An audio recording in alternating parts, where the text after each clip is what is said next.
Ce qui fait aujourd'hui votre présence sur le web, c'est très souvent plutôt le nombre de clics que vous avez ou votre réputation. Mais moi, je ne sais pas ce que c'est que la réputation. Par contre, je sais ce que c'est le journalisme de qualité.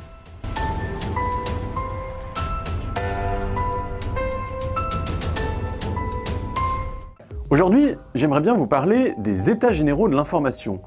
Les États généraux, qu'est-ce que c'est? C'est un processus de délibération collective qui a permis la rencontre des Français, de professionnels de l'information, d'experts, pour parler de la façon dont on s'informe aujourd'hui, dont on s'informera demain, de ce qui va dans la presse et dans les médias et de ce qui ne va pas.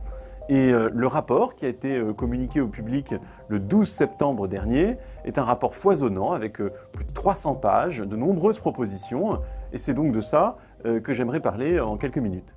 Reporters sans frontières a inspiré une partie du travail, je crois, des États généraux de l'information au printemps 2022. On avait fait un bus pour le droit à l'information qui était allé dans de nombreuses villes de France pour aller discuter précisément de ces sujets-là avec les Français. C'était passionnant, c'était riche et on avait déjà posé un certain nombre de constats qui sont des constats forts et je crois que la situation s'est plutôt dégradée ces dernières années et les constats sont plus que jamais valables. Je pense notamment à la paupérisation de la profession, à la fatigue informationnelle ou encore à la jungle que représentent les algorithmes. Reporters sans frontières a aussi dépêché son meilleur homme, Christophe Deloire, notre ancien directeur général qui est désormais décédé, mais qui a été le délégué général des États généraux. Ça fait beaucoup de général et beaucoup de généraux, mais c'est un travail qui lui tenait à cœur. Ça a été son dernier combat et je crois que nous avons regardé avec beaucoup de précision et aussi beaucoup d'émotion le rapport final parce qu'il lui est dédié. Jeudi 12 septembre, dans l'hémicycle du Conseil économique et social, moi j'ai eu un choc, il y avait la photo de Christophe en très grand. C'était un des inspirateurs des États généraux et c'est à lui qu'a été dédiée la session de travail. Et je crois que ce qui est intéressant, c'est de voir qu'il y a eu beaucoup de rencontres à travers la France, dans toutes les régions, avec une vraie diversité de points de vue qui s'est exprimée, avec des attentes aussi. Et je crois que quand il y a de la frustration, ça veut dire qu'il y a un amour du journalisme au fond. Et cette démarche, elle est pionnière à bien des égards. Reporters sans frontières a aussi été auditionné par tous les groupes de travail. Et c'était assez intéressant, je crois, de voir l'énergie collective qu'il y avait, avec des panels très divers qui posaient des questions, qui écoutaient. Et je crois que l'effort de transparence des États généraux consiste notamment à avoir publié l'intégralité des recommandations de tous les groupes. Elles sont parfois contradictoires, mais c'est aussi ça, le débat public. 10 recommandations de Reporters sans frontières sont dans le montage final, je dirais. Il y en a certaines qui sont des combats historiques, d'autres des choses que nous avions développées lors de notre parcours à travers la France en 2022. Et c'est intéressant de les voir endossées, soutenues à l'issue de ce travail collectif.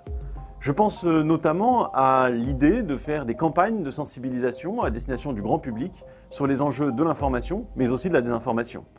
C'est vrai que quand on voit tout ce qui a été fait pour l'alimentation, par exemple, on pourrait tout à fait imaginer avoir exactement des campagnes comparables à ce qui existe sur bien se nourrir, mais sur bien s'informer. Ce serait intéressant de pouvoir avoir une sensibilisation collective sur ces enjeux-là. Une deuxième recommandation qui figure dans le rapport final et qui nous tient à cœur, c'est la question très importante de la contribution des plateformes.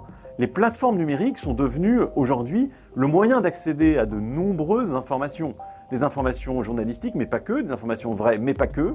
Et c'est vrai que quand on est un titre de presse aujourd'hui, quand on est un média audiovisuel, il est indispensable d'utiliser cette entrée que constitue le monde digital.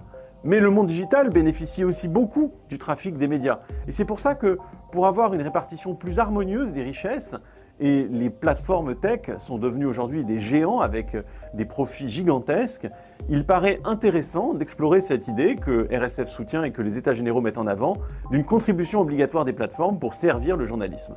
Pourquoi pas demain financer notre audiovisuel public grâce à un financement qui serait fléché ou pris sur les recettes et les revenus des plateformes. Il y a des choses qui ont été ratées, loupées par les États généraux. Et à Reporters sans frontières, on est très surpris de ne pas voir figurer dans le rapport final de mécanismes réels pour associer les journalistes à la vie, au destin de leurs titres de presse ou aux médias dans lesquels ils travaillent. C'est une demande répétée pourtant de beaucoup de professionnels, surtout après des épisodes presque traumatisants, je dirais, choquants, comme la grève du journal du dimanche. Et d'ailleurs, il y a des solutions dans ce sens, des propositions qui sont déjà à l'étude dans les assemblées en France. Moi, je vous invite à aller regarder le travail des États généraux, de voir la complexité, la contradiction, la multiplicité. Alors la France a une responsabilité, et les citoyens aussi, mais le plus intéressant, c'est de voir comment est-ce que tout cela peut désormais prospérer pour faire en sorte que la profession change ses pratiques ou modifie une partie de ses comportements en prenant en compte ces recommandations. Aussi peut-être y aura-t-il une loi, je ne sais pas, mais ce serait intéressant de voir dans une époque où la logique transpartisane doit l'emporter. J'espère qu'il pourrait y avoir un consensus autour d'un certain nombre de ces mesures, parce que je crois qu'il est vraiment important de préserver l'information et l'information de qualité.